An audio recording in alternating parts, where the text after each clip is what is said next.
Welcome everyone here, including Mr. Scheer, who is not normally on this committee. We welcome you here today. Welcome to meeting number 31 of the Standing Committee on Public Accounts. The committee is meeting in public today and is being televised. Pursuant to Standing Order 1083G, the committee is meeting today to study Report 9, Investing in Canada Plan of the 2021 reports 6 to 9 of the Auditor General of Canada. Excuse me. Today's meeting is taking place in a hybrid format pursuant to the House Order of January 25th, 2021, and therefore members may be attending in person, in the room, and remotely using the Zoom application. I do believe everyone is attending remotely. So for you, interpretation services are available for this meeting. You have the choice at the bottom of your screen of either Floor English or French. Before speaking, click on the microphone icon to activate your own mic. When you are done speaking, please put your mic on mute to minimize any interference. When speaking, please speak slowly and clearly. Unless there are exceptional circumstances, the use of headsets with a boom microphone is mandatory for everyone participating remotely. And finally, should any technical challenges arise, please advise the chair and note that we may need to suspend for a few minutes as we want to ensure all members are able to participate fully. I'd now like to welcome our witnesses. Joining us today from the Office of the Auditor General are Karen Hogan, Auditor General of Canada, Nicholas Swales, Principal, and Gabriel Lombardi, Director. The Canada Mortgage and Housing Corporation, Rami Bowsers, President and Chief Executive Officer, Paul Mason, Senior Vice President, Client Operations, Michael Tremblay, Senior Vice President, Policy and Innovation, and Carolyn Sanfakan, Vice President, Housing Solutions Multi-Unit. The Department of Indigenous Services, Christian Fox, Deputy Minister, Joanne Wilkinson, Senior Assistant Deputy Minister, Regional Operations Sector, and Claudia Furland, Director General, Regional Infrastructure Branch, Regional Operations Sector.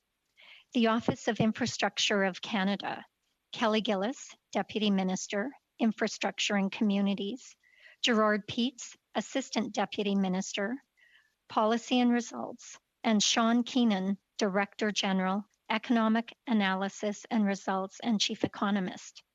The Privy Council Office, Matthew Shea, Assistant Deputy Minister, Corporate Services, and Michelle Lattimore, Director of Operations, Results and Delivery, and from the Treasury Board Secretariat, Peter Wallace, Secretary of the Treasury Board of Canada. What a slate of witnesses we have with us today.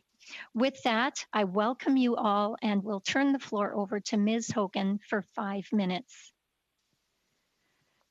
Madam Chair, thank you for this opportunity to present the results of our audit report on the Investing in Canada plan. Joining me is Nicholas Swales, who was the principal responsible for the audit, and Gabriel Lombardi, who led the audit team. The Investing in Canada plan is important because the government is investing $188 billion over 12 years to generate long-term economic growth, improve the resiliency of communities, support the transition to a green economy, and improve social inclusion and socio-economic outcomes for Canadians. Our audit examined whether Infrastructure Canada and key federal organizations could demonstrate that the plan was meeting its objectives and whether they were providing complete, reliable, and timely reporting on the plan to Canadians. Overall, we found that Infrastructure Canada was unable to present a full picture of the results achieved and progress made under the Investing in Canada plan. The absence of clear and complete reporting on the plan makes it difficult for parliamentarians and Canadians to know whether progress is being made against the intended results. Specifically, we found that the department's reporting on intended results excluded almost half of the government's investment. The reporting did not capture the more than $92 billion of funding that was committed before the plan's creation in 2016. Although this issue was raised soon after the creation of the plan by one of its oversight committees, and later in a 2019 internal review, we found that this reporting gap remained unresolved. For the other half of the funding, Infrastructure Canada and its federal partners developed a reporting framework that includes expected results and indicators, but they did not report against the framework consistently and comprehensively. The clarity of the reporting was also affected by inconsistent information received from the partner organizations. Nous avons aussi été déçus. We were further disappointed to observe that the plan made no mention of the United Nations Sustainable Development Goals, even though the plan could play a significant role in achieving some of them. The government has recognized the importance of collaboration among federal organizations to meeting these goals. We also found that funds were not spent as quickly as originally planned. Approximately 1/5 of the spending intended for the first 3 years was moved to later years. In addition, half of the total allocated spending is now planned for the last 5 years of the plan. No one was tracking the impact of delayed spending on the plan as a whole, which means that the plan's objective may not be met. The issues affecting the Investing in Canada plan are not new. We have seen similar problems in many past audits in areas requiring cross-departmental or cross-jurisdictional collaboration, such as those involving Indigenous issues and climate change.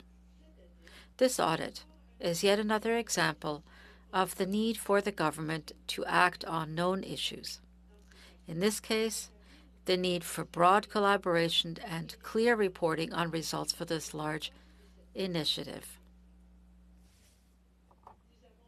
We made a comprehensive recommendation to Infrastructure Canada to improve monitoring, tracking, and reporting on progress, and the department agreed with it.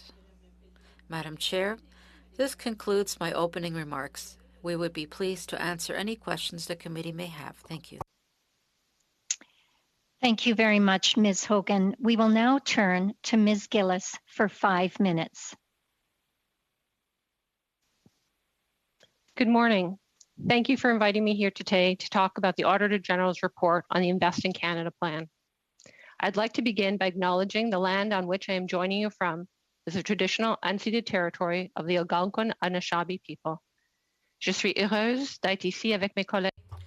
I'm pleased to have the chance to speak to you on behalf of Canada Mortgage and Housing Corporation. And we're also pleased to be here on behalf of the Privy Council. We would like to thank the Auditors General reports for this work, and we accept the recommendation of the Auditor General. 16 and 17, the Invest in Canada plan was created to provide a comprehensive reporting of cross-government effort to deliver infrastructure to communities across Canada. Infrastructure Canada has a dual role in the plan.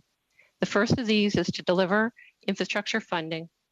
Infrastructure Canada is one of 21 departments and agencies responsible for administering programming included in the plan. Our second role, Infrastructure Canada acts as a central hub for reporting on plan-wide data. While each of the 21 departments and agencies who report into the plan are accountable for the management of their programs. This information gives Canadians a global perspective on how the plan is moving forward. For example, our website provides a full accounting of the $188 billion funding delivered under the plan, how this funding has been allocated to programs, how much has been approved for specific projects, and how much has been paid out to recipients. As a result of this horizontal reporting, the plan's progress, I'm able to say that federal departments and agencies have approved over $81 billion in funding under the plan, 43% of the total, 40% of the way through the plan, associated with 67,000 projects, of which 91% have started. Le rôle horizontal d'Infrastructure Canada. The role of Infrastructure Canada was announced in the Treasury Board report. However, we also have created reports which enable us to the way that we convey this to Canadians. These tools include the GeoMap, which enables us to speak to these programs across the board. Our information from the Parliamentary Budget Officer, we provided additional project level information in a way that is as comprehensive and comparable as the source data allows. It is important to note, however, that not all programs report the same kind of information in the same way.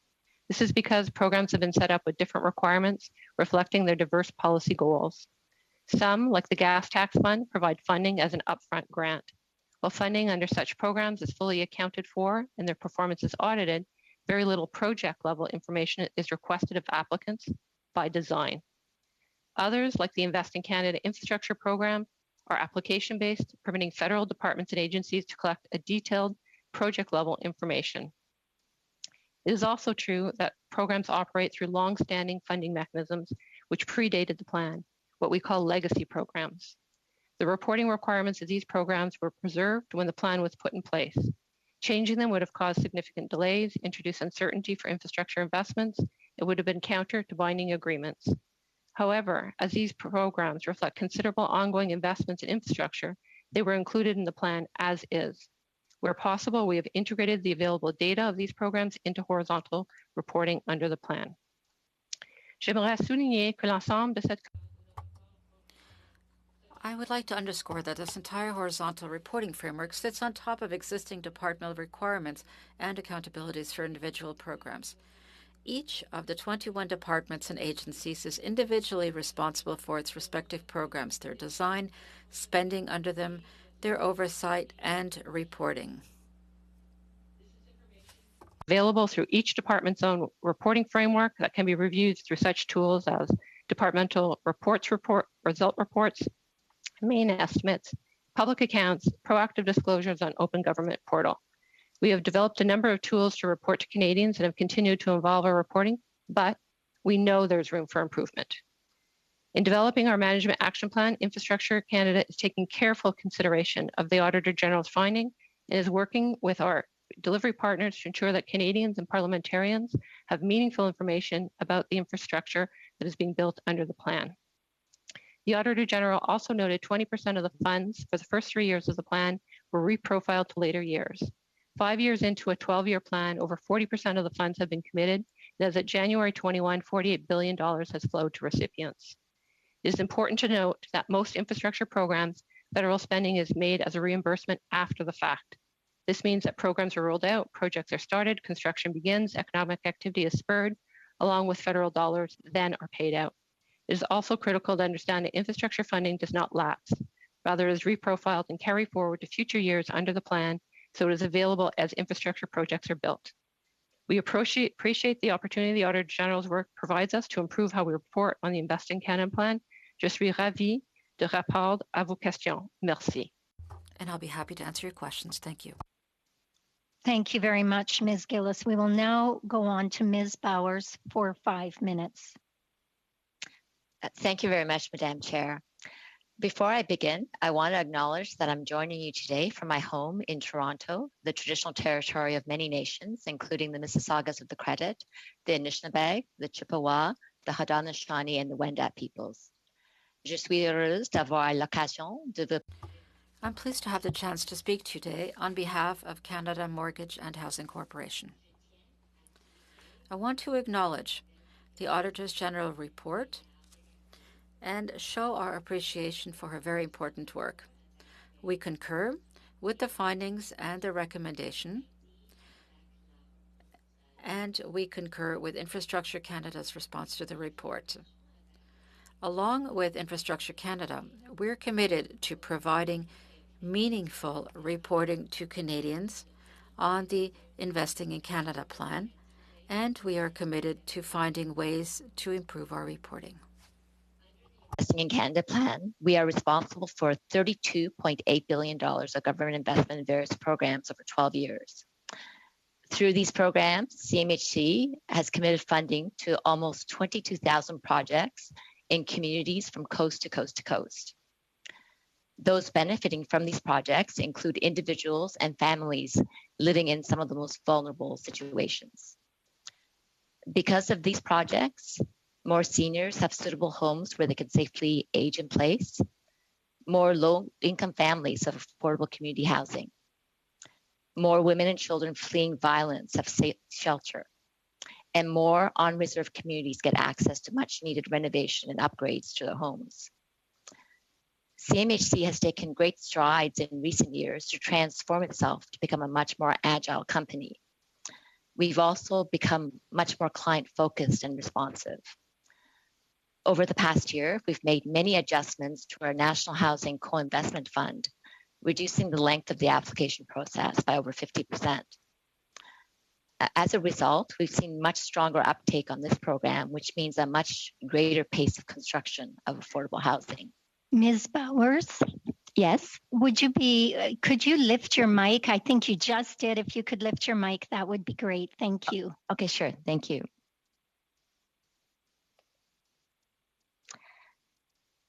Please carry on. Okay, thank you. Thank you, Madam Chair. We continue to be accountable to our ultimate client, Canadians. In addition to IICP reporting, each quarter we report on the progress of our national housing strategy initiatives, many of which are included in the plan and on our Place to Call Home website. Housing projects under the National Housing Strategy give more families a stable home where they can work, study, stay safe through these challenging times, and plan for a better future. Many of our legacy programs are delivered through funding agreements that have been in place for many decades, and we report on them in accordance with historic agreements. Our newer National Housing Strategy programs have more stringent reporting requirements. We will use this opportunity to better coordinate reporting while also ensuring the privacy and safety of some of the most vulnerable people that we serve. We have always worked at CMHC to optimize public funding. We've been able to draw on our close partnerships with the private and nonprofit sector to get the most out of federal investments. And we will continue to make public funding count and deliver the best possible results for Canadians. I thank you for the opportunity to speak to the committee on this matter, Madam Chair, and I'm very happy to take any questions at this time. Thank you. Thank you very much, Ms. Bowers. We will now go to Ms. Fox for 5 minutes. Kwekwe, Udlukut, Tansi, hello, bonjour. Today, I'm speaking to you from the unceded traditional territory of the Algonquin Anishinaabe people. I would like to begin by confirming that through the programs and investments admitted through the Investing in Canada plan, Indigenous Services Canada is working very closely with Indigenous partners and our colleagues here today to achieve better outcomes. Since Budget 2016, Indigenous Services Canada has received more than $4.29 billion in targeted funding under the plan. And as of December 31st, 2020, $3.43 billion has been invested to support vital community infrastructure projects on reserve. Dans le budget de 2021, through Budget 2021, the federal government is proposing an historic new investment of over $18 billion over the next 5 years to improve the quality of life and create new opportunities for people living in Indigenous communities. These investments will also support continued action on infrastructure and will protect them against the impacts of COVID-19 and will make continued action infrastructure possible.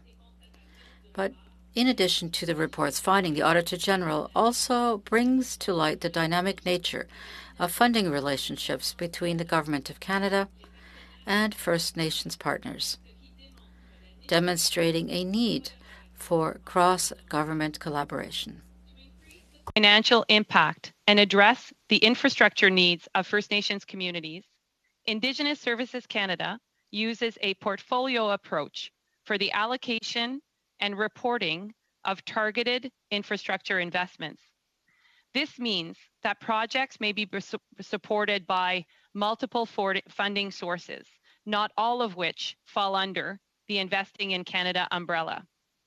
To ensure transparency and results, a robust reporting process has been implemented, allowing both Indigenous Services Canada and Crown Indigenous Relations and Northern Affairs Canada to provide regular updates on their overall portfolio of infrastructure projects in First Nations communities. This includes an infrastructure investment interactive map that has been available on our site since June of 2018 and which is updated on a quarterly basis. Given the department's focus on water, we also provide information by community as we work hard to eliminate long-term drinking water advisories. Nous sommes déterminés à aider les Premières Nations à réaliser leur. We are committed to supporting First Nations to realize their vision of self-determination and respect their autonomy by seeking opportunities to reduce reporting requirements by First Nations. In doing so, it is important that the funding requirements, methodology, and delivery of the program reflect the evolving relationship between the federal government and First Nations. While we understand that reporting requirements will be different for every program, a flexible approach is required for reporting on legacy funds, which includes programs established prior to Budget 2016 and represents approximately $14 billion over 12 years. Communities experience different realities compared to cities and municipalities across Canada. Indigenous Services Canada does not support increasing reporting requirements for infrastructure legacy funds, as these funds are distributed to First Nations for the management of their communities as a whole, not just for infrastructure projects. À mesure que nous allons de l'avant sur la voie. As we move forward on the path towards self-determination and fulfill the vision of the department, which is to support and empower Indigenous peoples to independently deliver services to their communities, it is important to note that First Nation communities are ultimately responsible for delivering infrastructure projects in their communities. Through the Investing in Canada plan, we have been able to support the health and well-being of First Nations communities by providing clean drinking water, reliable energy solutions, and affordable housing units. However, we do acknowledge that work has yet to be completed. Meet the infrastructure needs of First Nations communities and will lay the foundation for a long-term investment strategy in First Nation community infrastructure to build healthy, safe, and prosperous communities. We will continue to engage and work with Infrastructure Canada to develop a consistent manner to provide comprehensive reporting on the Investing in Canada plan. Thank you, miigwech, kuyanamik, merci, merci. Thank you very much, Ms. Fox. Colleagues, before I go to our first round of questioning, I would like to ask one question of the Office of Infrastructure Canada. I would like to ask when the committee can expect to receive the Management Action Plan from your office. I do note that it is on your website, but the committee would like to receive that action plan. Do you have a timeline for us? Thank you, Madam Chair, for the question. We are working with our 21 departmental colleagues to develop the action plan.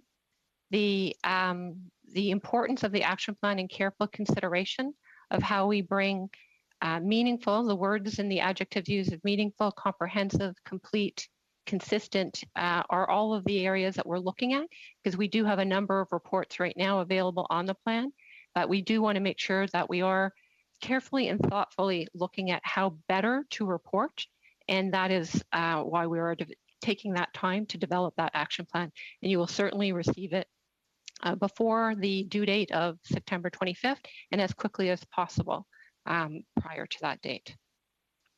Thank you very much for that. We will now go to our first round of questioning, which is a 6-minute round, starting with Mr. Scheer. Thank you very much, Madam Chair, and I appreciate the Auditor General's work, and this is my first time on this committee, but we've been studying the various infrastructure programs at the Transport Committee. So I appreciate my colleagues allowing me to sub in today. There's a lot to unpack with such a large department administering a large amount of money, as you point out, over many different funding envelopes. And I suppose that's one of the reasons why you flagged the challenge of getting accurate information back from the department spending based on the fact that it is spread out over so many projects. I have a couple of questions I'd like to ask just to get some clarity on. For the Auditor General, you had in your report, you had indicated that there was quite a long delay, a significant delay in terms of the program spending. That not all the money that was allocated was being spent every year. We've just heard from the Deputy Minister that I believe she said, and she can clarify if I've misquoted her, but I believe she said that they have spent 43% of the funds 40% of the way through the plan. So is there a contradiction there? Is the department, is the plan behind? Have they taken that lapsed money and put it on to later years, or are we currently behind, or am I misreading something? Madam Chair, thank you for that question. And I think perhaps the department could also clarify, but what I heard in listening to the opening statement was that those funds were committed. I'm not sure that committed and spent go hand in hand. So you can commit, but actually actual expenditures is what we were looking at in order to measure results. Okay.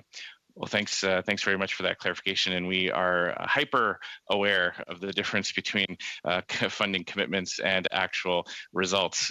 We've been studying the Canadian Infrastructure Bank at the Transport Committee. That is perhaps the most famous example of money allocated without results to show for it, with $35 billion allocated and so far not a single project completed. So thank you very much for clarifying that. Can you speak to the dynamic of the legacy projects and the lack of reporting on that? In your report and your news release, you flagged this as early, or someone flagged this as this issue was raised as early as 2017 by one of the plan's oversight committees. Why is it important that the previous governments, the previous legacy programs, are included in terms of the reporting? If they're going to claim the money as money that they're spending and allocating, why is it important that the reporting follow it?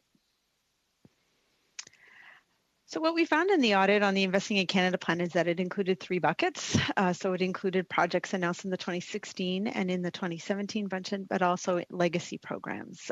As you mentioned, those legacy programs account for about half of the funding, or $92 billion. When those legacy programs were designed and the reporting structures and accountability mechanisms set up, they weren't thought of in the context of the Investing in Canada plan. And so an adjustment was not made for their reporting to align with the plan. And so when half of your spending cannot be tracked in a similar and consistent way, it is difficult to demonstrate whether or not the plan is on target to meet the expected results and the overall objectives of the plan. So one of our recommendations does focus on the ability to try and find out a way to ensure that you can capture the progress and the results and outcomes of those legacy programs under the envelope and the reporting framework of the Investing in Canada plan. Okay. And were there shortfalls in reporting only specific to the legacy projects, or within the programs, newly created programs by the current government, were there also some reporting shortfalls in those envelopes as well? So in our audit, we found that it was difficult to know, to gauge the progress against the objectives and the results of the plan. And so it wasn't just because of the legacy programs, that was a large contributor, but we also saw inconsistent reporting on results from federal partner organizations to Infrastructure Canada. And hence, when you report in an inconsistent way, it's hard to put a global picture together.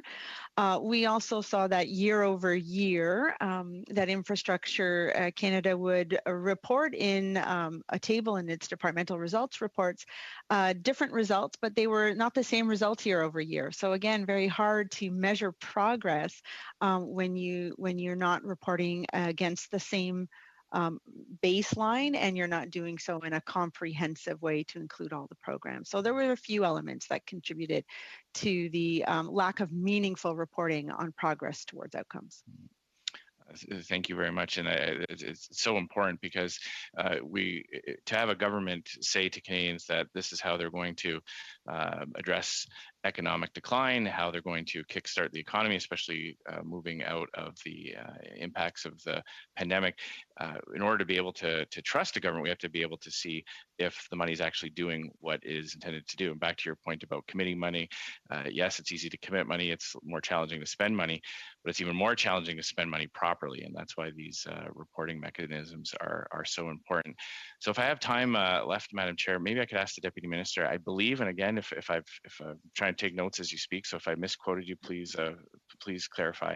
But I believe you said that some of the programs don't require reporting by design. And when we're talking about tracking the effectiveness of taxpayers' money, can you explain which types of programs you would specifically design not to have some kind of a reporting mechanism or a tracking mechanism? Thank you very much, Mr. Scheer. We are over time, so I would ask for a very brief answer to that question. Or I can use that in my follow-up round, Madam Chair, if you prefer for time. Thank you very much for that, Mr. Scheer. I will have you do that. We will now move to Mr. Fergus for 6 minutes.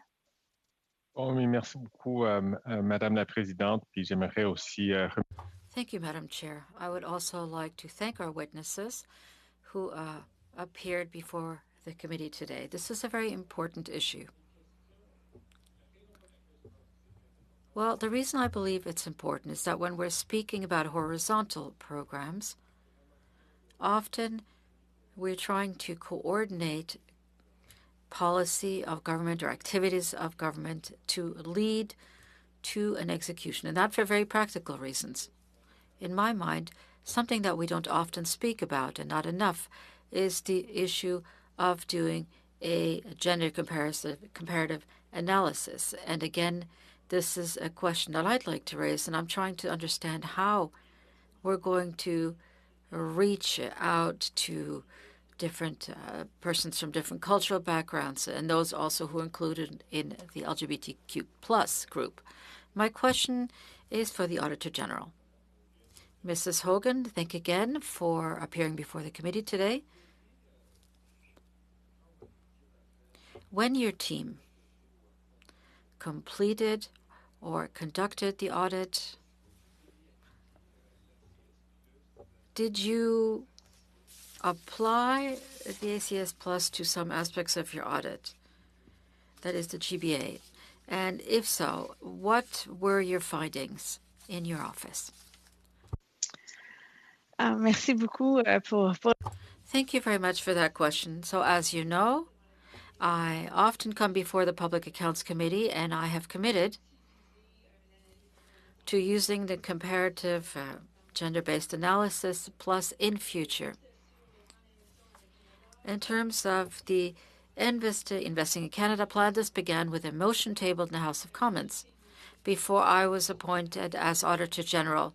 So we did not include this in our approach. However, I can guarantee to you that we will be using that context in future audits as well. We'll look at sustainable development targets. This was my commitment before the committee, but we haven't had an opportunity to carry this through during the audit. And I'd like to thank you for that, and thank you for your very frank answer. And I also thank you for mentioning the fact that it will take place in future audits. So I take it that then you'll be studying these issues. And after the 6 months during which we've worked together, I have absolutely no doubt that you will put this into action. However, the fact that we've had some time to work together also gave Deputy Minister some time to think about a similar question. I'd like to put a similar question to Mrs. Gillis, if I may. So with Infrastructure Canada and with all of the activities that you're currently coordinating, have you applied GBA Plus to certain aspects of the Investing in Canada plan? And once again, could you give us a sense of what your findings have been for that have come out of this analysis? Merci pour la question. Thank you very much for the question, Madam Chair. Yes, for all of the programs that are new at government, these require a determination and analysis of GBA Plus. It is a comprehensive and mandatory factor in the Government of Canada. And when we look at infrastructure in and of itself and some of the programs that we're funding, we know that they're supporting vulnerable populations like public transit, which is one of the largest areas of investment in Infrastructure Canada's Invest in Canada plan, where we know that essential workers and women are more apt to take public transit. So those are some of the things that we do take into consideration as we're looking at the types of investments and the types of programming that we're investing in. So it is a very important consideration. Et puis, est-ce que vous pouvez nous donner quelques résultats? And could you perhaps cite some of the findings from this analysis? Well, right now, yes, because it's been 3 years now that this analysis was to be applied to any analysis conducted by the Government of Canada. And I believe that most of the programs that were analyzed by the Auditor General's office, well, I think there's been enough time for us to draw some lessons from these and to obtain findings.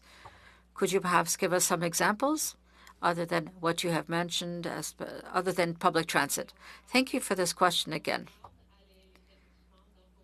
If you look at rural investments and also investments in the rural regions, again, this is for populations who require these investments. We've invested in projects to enhance connectivity of high-speed internet. These were important projects that will foster access to education. And also given how we're living right now and how we'll continue to live.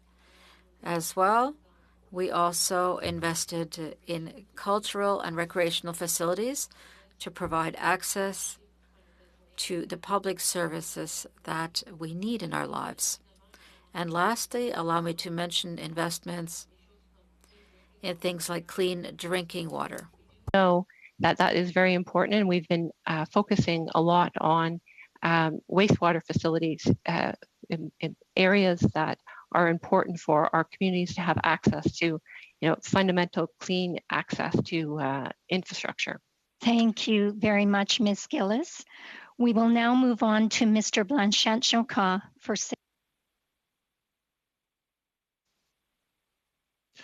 Merci, Madame la Présidente. Thank you, Madam Chair. First of all, I would like to welcome all of our witnesses. My first question is for Mrs. Hogan. Good day and welcome once again before the committee. You're testifying before the committee in a report which was requested by motion on January 29, 2020. So thank you for the expertise provided by you and by your office. Truly said, I think if you weren't there to oversee this, I would be even more worried than I appear to be right now. And I'm quite amazed by the inertia that we often see in the federal government apparatus. And according to your report, I've noted as well that your findings are quite disturbing. And I almost feel like coming back to the saying is that the more things change, the more they stay the same. And again, we have so many organizations, crown corporations do not deliver the right information to you and to enable you to carry out your audit mandate, which is then turned into a report and tabled at Parliament. So what I'd like to know is this today. What would you say to the committee with respect to the gaps that you've identified? And you've cited some example, and if memory serves, perhaps you could cite some of these examples, just to give us an idea of the context. I'm going to try and answer your questions. I think one of the main issues that I would stress following this audit would be the problem of horizontal type programs. If you have a program that involves 21 federal organizations, whether these be departments, crown corporations, as well as regional development agencies, when you have this type of program, usually one department is the lead of the program. In this case, it's Infrastructure Canada. As I mentioned in a message I delivered in March when I reported to Parliament, we already faced this issue at that time. And I acknowledge, and we also often hear from departments, that when there's a horizontal program underway, it's very difficult to compel other deputy ministers to follow along and to try and meet with the objectives and try to meet with all the expectations of a horizontal program without the lead department having the necessary authority. And that's what we're seeing here. It showcases how important it is to properly establish a reporting process at the outset of a horizontal program, so to make sure that the lead department has the requisite authorities to follow this through. So that's the answer that I would provide. Thank you very much, Mrs. Hogan. In your report, you also showed that Infrastructure Canada has not demonstrated that its Invest in Canada plan was honoring its objectives, and I find that extremely disturbing. This involves billions of dollars, after all. And I'd even say it's $188 billion. Though, even though we hear all kinds of language used by senior officials that we have some kind of horizontal control of expenditures. But in my mind, I don't think you can actually guarantee that this tremendous amount of money will be applied with equity, justice, fairness, and rigorous controls in place. Would you agree, Mrs. Hogan, that we should shed complete light on the entire program in a near future, and that we have to then accept that this will be yet another catastrophe of the government that we're seeing on the horizon? There's a lot of information available on the outputs of a program. And here we're seeing a detailed summary of the expenditures. But following our recommendations, I certainly hope that Infrastructure Canada, that the department will be able to improve on their reporting. So it's important not to only to mention the outputs, but also to speak to the results and the program vis-a-vis the objectives set out for that program. So we need to see improvement, enabling us to take a step back and assess whether or not the plan was able to achieve the targets of the plan. Well, once again, Mrs. Hogan, I've noted in your report there was no breakdown per province, and specifically for Quebec. And I think it's unfortunately because the budget officer notices that in Quebec it takes longer to approve infrastructure programs, and that's where the greatest delays lie. Is there a reason why your office did not conduct this breakdown per province? Well, when we began the audit, we wanted to answer the motion, and we wanted to demonstrate whether or not progress had been achieved in line with the objectives set out in the plan. And the idea was not to look at this on a sector basis. Perhaps you could turn that question over to the department, and I could refer you to their website. During our audit, I did note that there is a Canada map on which you can see where certain projects are in place, and that might give you some more answers to your question. I'd like to come back to your opening statement, item 9, and it's what I mentioned earlier. The problems involving Investment Canada are not new. You already reported such programs in previous audits, so I understand why you're making a recommendation and it's accepted by the departments. But is there anything else that could be done to reassure us that we're really covering off the spot and that truly we'll be able to move forward with infrastructure programs that will be helpful for our communities? Ms. Hogan, I'm sorry. No worries. Dans ce paragraphe-là, Well, I was mentioning that this is a horizontal program. And there are the issues of delivering comprehensive reporting on this type of program. These are not new, and we see that in sustainable development projects. We've also seen that in Indigenous services. It's an issue that the government needs to settle overall. Very much. We will now move to Mr. Bacharach for 6 minutes. Well, actually, it's Mr. Green. I know you guys had a lot of fun with my colleague Taylor from Bulkney, Skeena Bulkney Valley, but I am back from the unceded Algonquin territories here in Ottawa, but of course, proudly representing Hamilton Center. There is some pretty, I think, revealing questions that were posed beginning in section 9, paragraph 9.30, which talked about the legacy funding and how it was not integrated into the plan, and how the horizontal reporting framework required reporting only for phase 1 and 2 of the programs, while legacy programs continued to operate without explicitly aligning with the plan's objectives, expected results, or themes. And the legacy programs, which represent almost half of the total $188 billion commitment, were therefore not included in the supplementary table to the horizontal initiative. So my question through you, Madam Chair, is why would these legacy programs be included if the plan, if they were essentially being conducted and reported completely separate?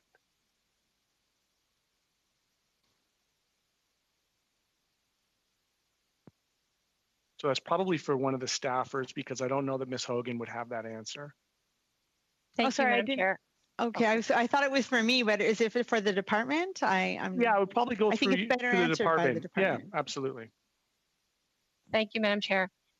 So as Ms. Hogan had mentioned, there are 3 different components to the plan. And in the legacy programs that we call, which were the programs that were in existence before the plan was created, but there was continued investment that had not been made with those particular programs that ultimately were serving the overall objective of economic growth.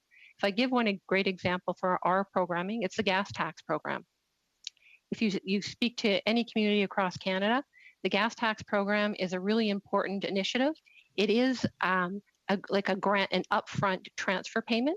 So it's not an application-based program where municipalities have to apply for their particular projects in advance. It's $2.2 billion that flows through provinces and territories to communities to allow them to invest in things like connectivity. Sorry, my apologies. I really have to get to the heart of the question. Wait, if I could, please, a supplementary to that, because I'm not so much interested in the talking points as I am figuring out why in 2019 there was an internal evaluation of the plan conducted by Infrastructure Canada, which also found gaps in reporting on legacy funding. However, the issue had not been resolved at the time of the audit, as per Ms. Hogan. So your own internal audits have twice identified the failure to report legacy programs as a problem within the Investing in Canada plan.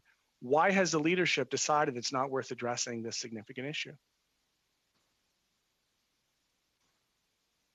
Thank you for the question. What we have done is we've incorporated into various programs, like our funding table, our legacy programs are noted. Our geospatial map, where the data is available, we've included it. And we have included it as an overall economic driver because it is an important investment in infrastructure. The exact modalities in the framework, as the Auditor General had noted, the framework doesn't align perfectly, and we do not want to recreate or redo the gas tax program into a new framework, because that would undermine certainty, investments, and undo necessarily binding agreements. We do know the program is coming up for renewal in 2024, so we have an opportunity to address some of the reporting requirements that we might want as a requirement for future reporting. In the meantime, we are looking at the horizontal table right now with the Auditor General's recommendation to see how we can realign it to fit the horizontal reporting issues that have been addressed regarding legacy programs. But we have started already addressing reporting regarding legacy programs in our other reports that have been made public. So why then, through you, Madam Chair, would the federal partners not be required to align the reporting requirements with Infrastructure Canada's requirements? And how confident can we be that Infrastructure Canada has a grip on these programs when they aren't even collecting the right data? Maybe I could speak to a little bit of the Indigenous Services Canada, maybe to answer the question about why aren't we tracking legacy programs? If I could respectfully, I'd like to go back to the previous witness, because absolutely. I want it to be more broad, and I know that Indigenous Services will have a specificity that is not broadly applied to the other departments. So respectfully, I'd like to refer back to the other witness. Thank you, Madam Chair, for the question. So when we are looking at, there's 93 programs, 21 departments. There's 7 departments and 17 programs that are legacy. Each one of them had approved reporting frameworks, and each department and ministry is accountable and is reporting on those programs and is accountable for the delivery of those programs with the frameworks that were in existence at that time.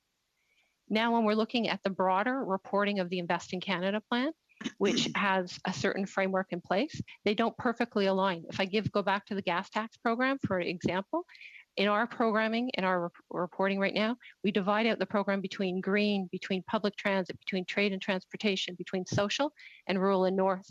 The gas tax program reports in all of those. All of those categories are available within that particular program and do not segregate between them, because it is a transfer payment to municipalities for them to have the flexibility to invest in the infrastructure that they need. But we do know it's audited. We do know that there is reporting after the fact. We just don't have the same data points to report the exact same way. So those in are the things. In paragraph, the reason why, and I know you guys have been in front of committee before, but the reason why I interject is because after I get to the answer, then I have to get to my next question. I only have a limited amount of time, so please don't take this, my curtness, as a personal dismissal. But I do have to get on to my other questions. Section 9.38. Mr. Green. This is a good example. So sorry, your time is up, but I do want to apologize for not realizing that you were back at committee, and you will have another opportunity to ask your questions. We will now move to our next round of questioning, which is a 5-minute round, starting with Mr. Scheer. Thank you very much, Madam Chair. And I have a few questions for, I believe it's Ms. Bowers from CMHC. What would you say is the largest demographic in terms of income of Canadians who use the mortgage insurance that CMHC provides? Thank you very much, Madam Chair, for that question. With respect to our mortgage insurance business for homeowners, the largest demographic would be first-time home buyers. First-time would be, yes, that's right. So again, there's a range in ages, but I would say in the low 30s to mid 30s. Okay, and in terms of income, would you say that it skews towards the the lower and middle brackets, that wealthier Canadians, wealthier first-time home buyers who can afford to put down more than 20%, therefore don't require the products that you offer? Thank you again, Madam Chair, for that question. With respect to our mortgage insurance business, it is for high ratio mortgages. So by law in Canada, you have to purchase mortgage insurance when you don't have the 20% down payment. Okay. So for first-time home buyers who can't afford to put more than 20% down on the mortgage, those are the people who pay CMHC premiums. Now, Canada Mortgage and Housing Insurance, you fund housing programs and various social benefit programs within your own agency. Is that correct? You manage and fund your own programs? Thank you again for that question, Madam Chair. Within Canada Mortgage Housing Corporation, we are Canada's national housing agency, and we have a variety of programs that support Canadians across the housing continuum. So with respect to our commercial businesses that Mr. Scheer mentioned, we consider those as commercial businesses where we generate revenue to self-sustain those programs. With respect to our affordable housing programs that support Canadians who are of lower income and perhaps more vulnerable, those are the programs that received appropriations from the Government of Canada. Okay. This year, on March 31st, Canada Mortgage and Housing Corporation, CMHC, announced a special dividend payment of $3.5 billion to the Government of Canada. So that is a transfer from CMHC directly to the Government of Canada. That means that those first-time home buyers, low and middle income Canadians who can't afford to put more than 20% down on their mortgage, their premiums went to pay a $3.5 billion dividend to the government. Is that correct? Again, thank you again for that question. It is correct that in March of this year, we did issue a special dividend. The circumstances for that dividend were quite unique. Typically, we issue dividends on a quarterly basis, as do many commercial entities, based on the revenues that we earn from our commercial businesses. With the onset of COVID over a year and a half ago, we suspended our dividend because of the uncertainty of the economic conditions so that we could preserve capital in the event of unforeseen circumstances. And the reason why, and during this period, our revenues accumulated and our capital levels accumulated as well. We chose to issue a dividend as economic conditions became better with the alleviation of some of the COVID pressures. And that's the reason why the dividend was a large amount. Okay, so it says here on CMHC's website that quarterly dividend is $250 million. So that's about $1 billion. It's exactly $1 billion a year if it's $250 a quarter, $250 million a quarter. That's off the backs of premium payers. That's that special dividend that goes into the government's coffers is directly on the backs of low and middle income Canadians. And as you just mentioned, first-time home buyers. So the federal government has kind of scooped up the profits made on the backs of hardworking first-time home buyers. Is that correct? Thank you again for that question, Madam Chair. It is correct that we pay about $250 million in dividends on a quarterly basis, and that's the result of the risk-based premiums that we charge for our mortgage insurance and securitization businesses. That's aligned with the mandate that we have to support financial stability as part of the National Housing Act, and we are also bound by the dividend framework that is that implicates all financial grounds, and we make an effort to make sure that any excess capital or revenue that we earn is returned to our stakeholder, the Government of Canada. Right. Thank you very much, Mr. Scheer. I'm sorry your time is up. We will now go to Mr. Blois for 5 minutes. Thank you, Madam Chair. Thank you to the witnesses. I would just ask, when I do ask my questions, that you keep your answers as succinct as possible. So I'll start with Ms. Hogan. One of the key findings from your report was that the Government of Canada, specifically Infrastructure Canada, was not able to show that the spending that was happening is tied to, of course, the outcomes and results that it's hoping to find. Is it your understanding that the objectives and results from Infrastructure Canada would be highlighted in 9.4 and 9.5 of your report, which is long-term economic growth, resilience of the, is that fair? Is that your understanding of the objectives and results of the program? Yes, paragraph 9.4 is the 3 objectives, and 9.5 is the 7 expected results of the program. And so my understanding is when you analyzed Infrastructure Canada's reporting in this regard, there was very little delineation to be able to show where the spending resulted in these types of objectives and results? Correct. It was difficult to compare progress across the 7 results year over year because there was inconsistent reporting against them. Would be an example. And is it per project or on an aggregate basis on the overall program? Because I mean, surely there would be some type of results to say if we're going to make an investment in transit that this is going to improve one of the results. But you're talking more on an aggregate level. We absolutely looked and sat back and looked on an aggregate level. While we did go look at 32 specific programs, and we did note in our audit report that we found that in less than 20% of those did their strategic documentation even mention the Investing in Canada plan. So when we sat back to look at measurement against expected results, it was the information that was included in a supplementary table in Infrastructure Canada's departmental results report. So it was a much more global reporting. And I think that's fair from the report. The challenge I have is when I look at these results, one is around urban mobility, environmental quality improved. These are quite broad metrics in terms of the results, how far would you like to see Infrastructure Canada get into, I would say, that detailed analysis, because there's other causational factors that could improve some of these results beyond investing in Canada. So how deep, how far do you need the government to illustrate that, I guess, is my question.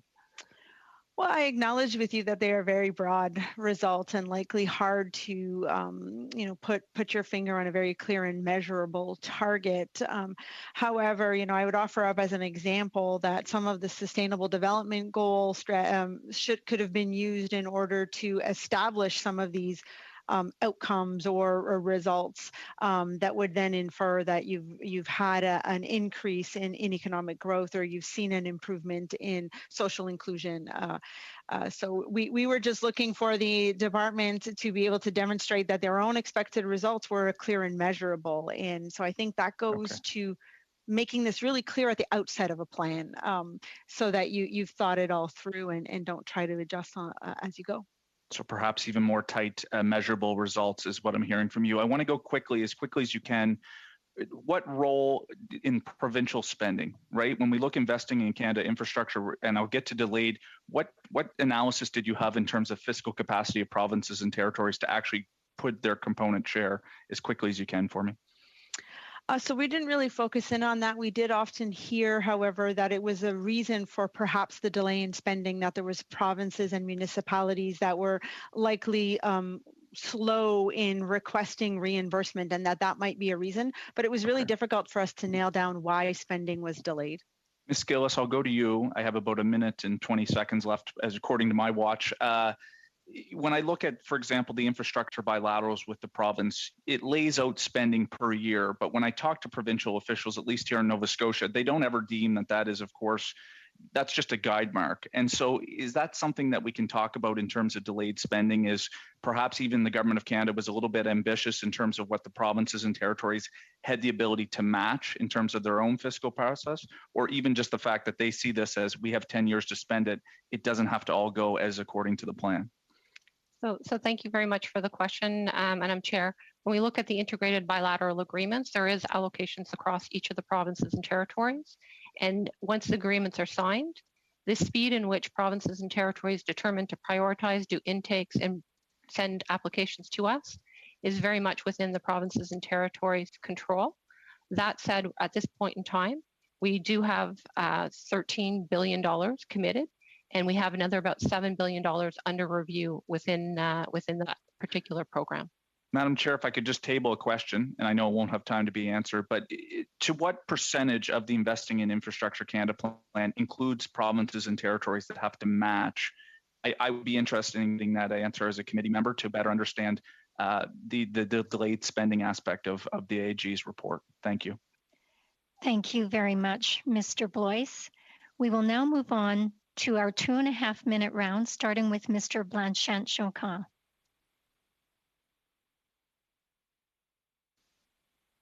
Merci, Madame la Présidente. Ma question va être...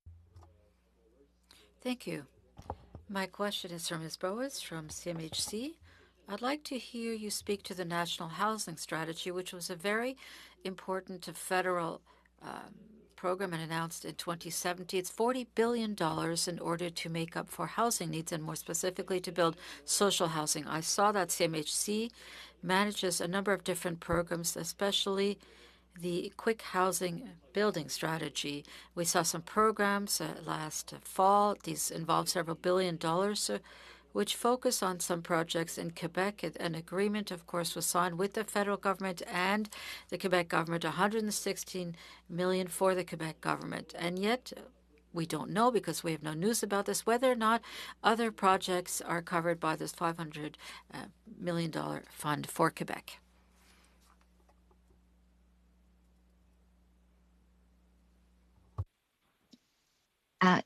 Thank you very much. Merci, Madame la Présidente, pour cette question. Alors, j'aimerais vous parler pendant quelques instants. The member is correct, and that is, it is a very significant investment by the Government of Canada in housing. With respect to the Investing in Canada plan, there are aspects of the National Housing Program are included in the program. And with respect to the National Housing Program, because we're not bound by some of the reporting requirements that were set in past agreements, we are able to provide a very high degree of granularity and good reporting to support the Auditor General's recommendations. With respect to investments in the province of Quebec, we are able to provide granular reporting of our investments and funding by province. And I think that the last part of Mr. Blanchet's question was with respect to the rapid housing strategy. Again, with respect to that particular program, there was a special agreement with the province of Quebec to provide funding under that program, which was intended to support housing needs that were very linked to the COVID pandemic, and the funds for that were forwarded to the province very quickly. Thank you very much. I'm sorry we are over time. I will now move on to Mr. Green for 2.5 minutes. Thank you. Within the report in section 9.48, it states that we found that in 3 years of the plan, federal organizations consistently spent less than initially planned. This led to funding allocations that increased expecting spending levels for later years. And as a result, for phase 1, phase 2, and legacy programs, approximately $9 billion was moved to later years, representing 20% of the initially planned spending. And then it also lays out how in the 4th year of the plan, $3 billion of phase 1 and 2 was not spent as planned and would have to be reallocated for future years. It has been a critique of this plan that it is being used for big funding announcements, which are of course great for playing politics, but it doesn't mean anything if the money isn't actually being spent and the programs aren't completed. So aside from important projects being delayed, what risk does loading this funding pose? And is there a risk that this funding lapses or just doesn't get invested? Through you, Madam Chair, to Ms. Gillis. Thank you for the question. First, infrastructure funding does not lapse. It does get reprofiled. And when we look at the funds that are set aside for particular projects, when we have an obligation, that money is then set and reserved for the particular bills that come in for that particular project. So if Infrastructure Canada funding, the economic activity actually begins when we do make the commitment for funds. That's when the proponents can contract, they can hire, and they can undertake the work to actually get the project done. Then they send the bill often to the province, and the province sends the bill to us. So the actual flow of funds is a lagging indicator and has a huge timing difference when the actual economic activity is actually happening within communities. We've been working with provinces and territories to kind of close that gap. We have a working group to do that, but our profiles are actually based on the forecasts from provinces and territories once we have signed agreements with them. So when we look at what happens within communities, it very much is when we make the commitment for that particular project, for the economic activity. Have you been able, or how are you able to calculate the impacts that delays have in building housing, improving infrastructure, or better public transit? Thank you for the question. For us, the real impetus is actually getting the projects approved and the project approvals. And this past year, we've accelerated project approvals where we've had almost 3,000 projects approved for almost $4 billion. And that is when a proponent knows that they've got the funding to move forward with their particular projects. And then they can hire, they can design, and they can build. And that so just to be clear, just for the record, this is about the announcement and not the actual outcome of the finished project. In conclusion, for my questions. A very short answer. This is about an agreement, a binding agreement for them to have the funds and the financial surety to move forward with the project. Thank you very much, Mr. Green. We will now go to our next round of questioning, 5 minutes. Mr. Berthold. Merci beaucoup, Madame la Présidente. Thank you, Madam Chair. Madam Chair, I'd like to address my question to the Auditor General. I was very proud that one of the first motions passed by the House of Commons with a minority government was the one conferring the mandate to launch the Invest in Canada plan.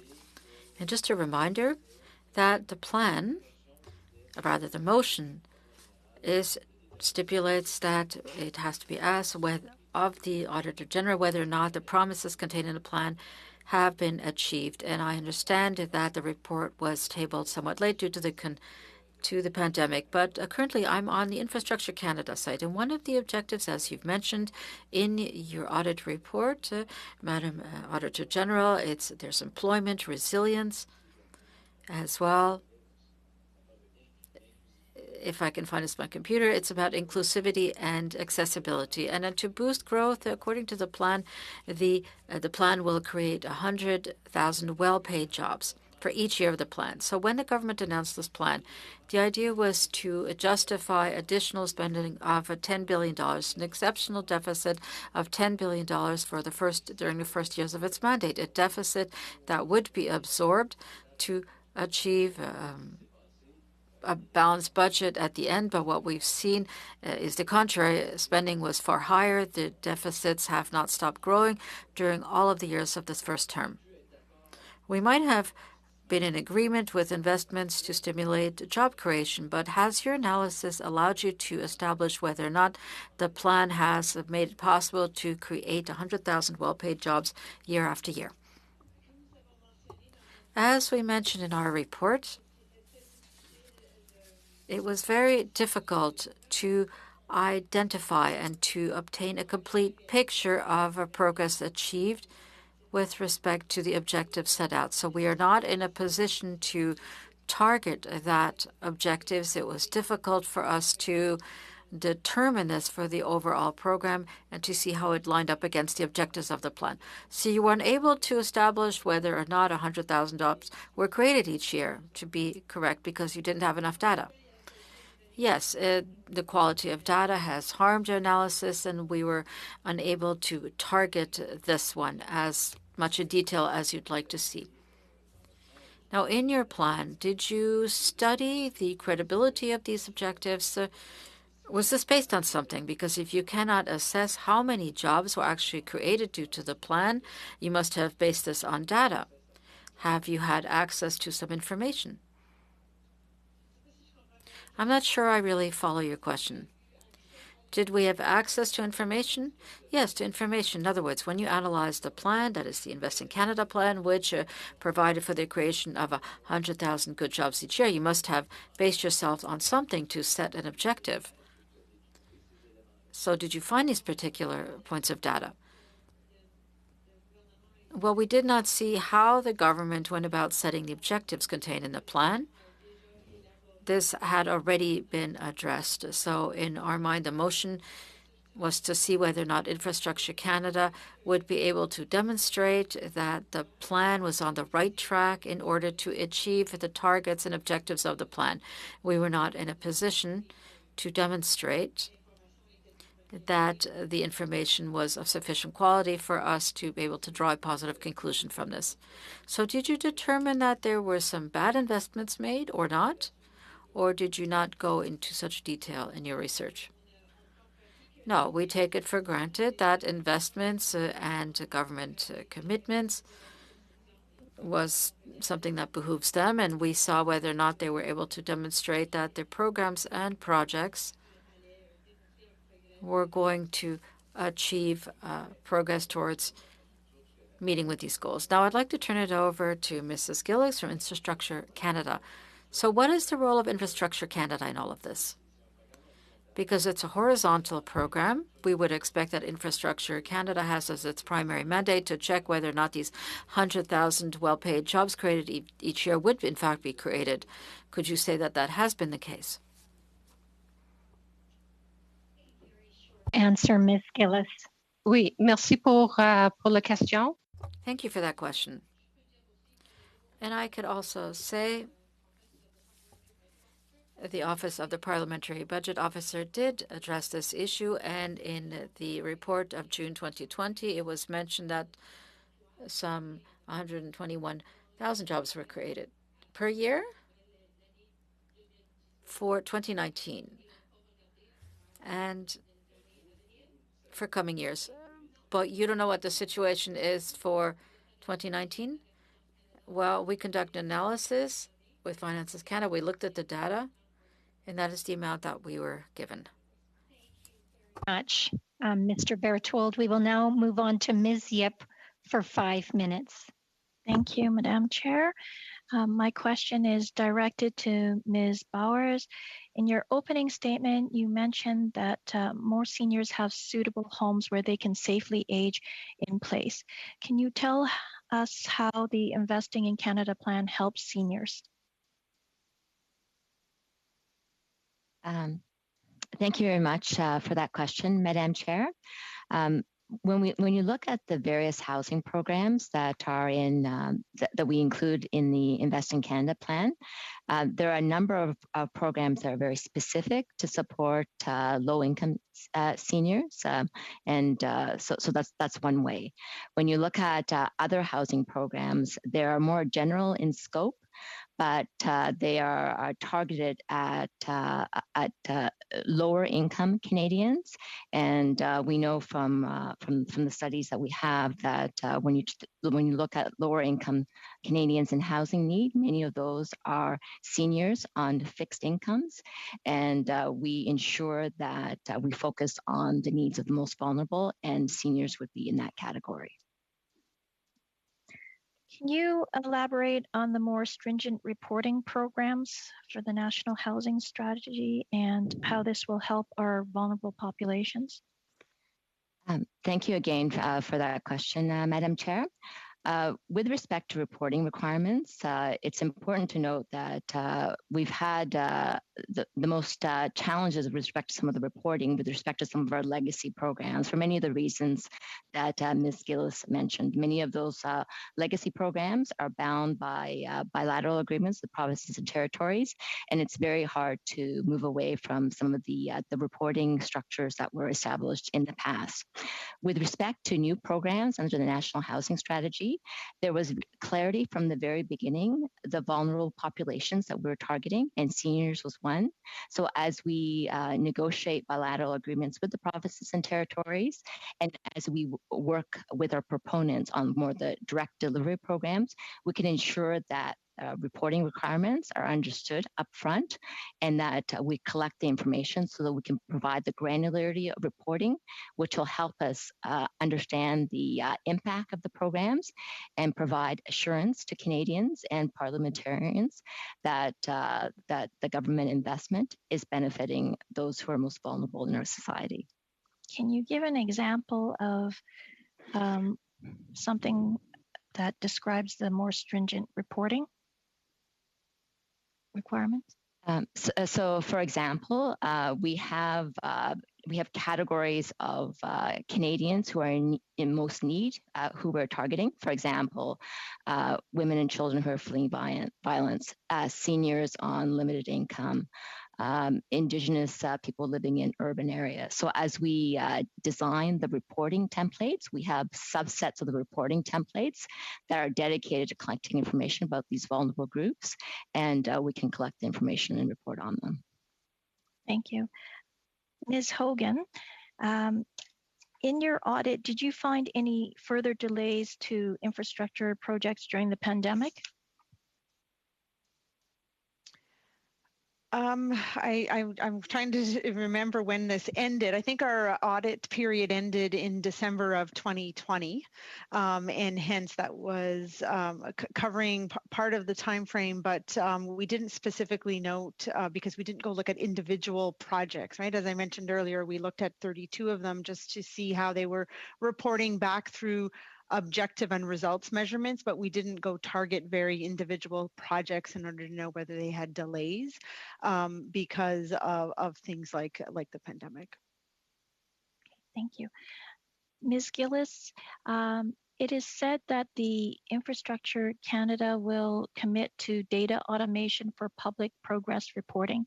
Can you explain what this means, what was done previously, and how this will improve reporting moving forward? Thank you for the question, Chair. So what we have done with the Invest in Canada plan since its inception is try and look at the different lenses and vantage points that might be of interest with the different programs that are being implemented under the plan. So we've put a geospatial map in for any programs or projects that have a longitude and latitude, so people can look up within their communities what are the types of investments that have been made.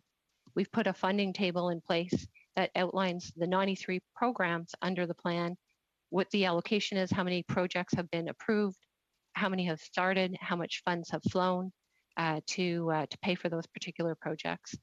And we have a horizontal initiatives report that has focused on the new programming in budget 2016 and 2017. When we look at the improvements, we are looking at all of those areas to see how we can put more meaningful reporting out. Thank you. Thank you very much. We will now move on to our next round of questioning. It's a 6-minute round, starting with Mr. Lawrence. Thank you very much, Madam Chair. I'm going to follow up on the line of question by my colleague, Mr. Berthold, and my question would start with the Auditor General. So there were promised these 100,000 jobs, but just in general, we, of course, the only thing we appear to be able to measure, not very well, is expenditure. But we don't seem to see what the impact is on GDP, what the impact is on jobs, what the impact is on racialized or vulnerable population. Are there tangible numbers that we can point to and say, well, we spent these $1 million, or we've attempted to spend these billions of dollars maybe appropriately. Here's the amount of jobs. Here's the increase in GDP. Here's the impact on Indigenous communities, racialized communities, or vulnerable populations. Are there any numbers like that that we could point to? I will ask my colleague Nick Swales to add in if I perhaps misspeak, but I think overall our finding was that there was lack of meaningful reporting on progress, and that there was outcomes or outputs, excuse me, that were measured. So a lot of spending about start dates, approval dates, progress spending so far and commitments, but nothing about demonstrating achievement of the objectives and the results that were laid out in the plan. I'm going to look to see if Nick wants to add something. Yes, thank you, Madam Chair. I think I would just nuance that slightly to say that it's not so much that there was nothing; it's that the reporting was inconsistent and the measures used would change from year to year. That said, to your specific point, there was a number reported in the last horizontal initiative table on a GDP increase as a result of the plan. So, we are seeing that some measures are getting reported on. It's just not so far been the same ones from year to year, and not the full slate that was laid out in the framework for the plan. Yeah, I just find that obviously challenging, and of course you've pointed that out very well in your report, in the fact that Canadian taxpayers are spending billions of dollars, working extremely hard to generate these monies for the revenues, and while give the benefit of doubt, perhaps these monies are being spent exceptionally well, we don't have any reporting to tell us one way or the other. With respect to Ms. Gillis here, we currently, the Auditor General has pointed out that data is a substantial problem, particularly in this horizontal program. So first of all, when will that be fixed? Can you give us a date? Thank you for the question, Madam Chair. We are working with the 21 departments involved to come with an action plan to look at this particular issue and to come back with specific dates to be able to have meaningful, complete reporting as the Auditor General has recommended. So that work is underway. Okay, but we still don't have a date, and this program is now 6 years old, and we still don't know a date when we're going to have decent reporting to show whether it's successful or not. We just simply can't tell whether this program's having any impact because of this data. We need this data. I ask again, can we please get a commitment for a date for all the taxpayers who are working out there, the single moms who are contributing their income tax, their sales tax to this government, so that these programs can be funded? Can we have a date as to know when that data will be available? Thank you, Mr. Chair. We will have a detailed action plan to the committee before the end of September. We are looking at all of the issues involved. It is 93 programs, and every one of these programs There is substantial information on the websites for the departments that are managing it. What we're talking about is the horizontality of this. And we're also investing in things like with Statistics Canada, there's a new economics account, which specifically talks about jobs on infrastructure that didn't exist before. That also helps understand kind of the macro impact that we are making. And in there, we do see from 2015 to 2020, public sector investment in infrastructure has increased by 15%.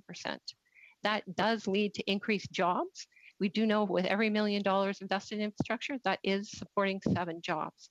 So it's bringing that forward in a way that's meaningful, easy to understand, and in one place, because there are a number of different data points that do point to the right things being done. It's just bringing it together into one report that can be easily, I think, digested and understood. And the Auditor General, though, has clearly pointed out that you don't have the data you have right now.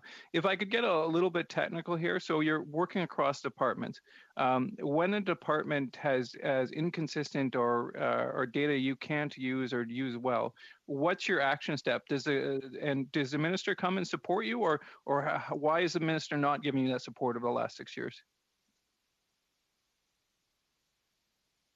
Thank you, Madam Chair, for the question. We are working very collaboratively with departments across the 21 departments and the 93 programs.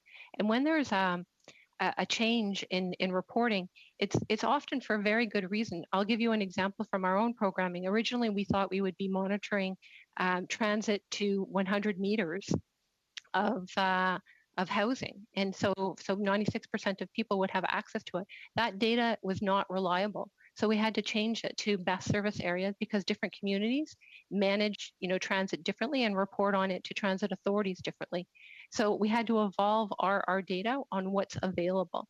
And that can happen within the 93 programs for very, very valid reasons. So there's good communication and collaboration in trying certainly to provide, consistent comparable information. Thank you very much, Mr. Lawrence. We will now go to Mr. Longfield for 6 minutes. Thank you, Madam Chair, and thank you for the witnesses and the people in the background that have supported the information that we're getting this morning. Madam Hogan, I'd like to start with you in terms of the Sustainable Development Goals, which, as you know, is one of my favorite topics.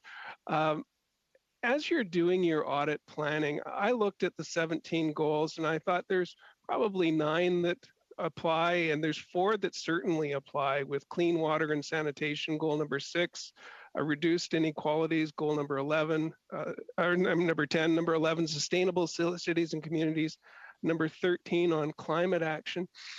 When you're doing your pre-audit planning and then your communication with departments of what you're going to be auditing, I'm thinking of ISO audits. When the ISO auditors would come to my businesses, they would say, we're going to audit in these sections, we're going to be looking for these types of things. Is that something that you work on or could be working on with the departments that you're auditing to say, we're going to look for these sustainable development goals, we're going to be looking at committed funds versus spent funds? Do you have that type of meeting before the audits? We absolutely do. When we set out to audit a topic, we do have many meetings and conversations in order to make sure that we understand the universe, the program, and what we're looking at. We do then establish criteria that we will audit against. And that criteria is communicated back to all the departments involved, and they all agree to the criteria against which we will measure them during the audit. So it's well established and agreed to at the onset of every audit that we do. So as the example of sustainable development goals, is that part of a matrix that the departments would then be looking at? Why did we miss that on this audit? So I'll highlight that we didn't miss it on this audit. We went looking for it as we normally do on our work, and we found that the plan had not incorporated the United Nations Sustainable Development Goals, especially as you correctly pointed out, there are so many that would link to it, and the main objectives even of this plan are so closely aligned with Sustainable Development Goals.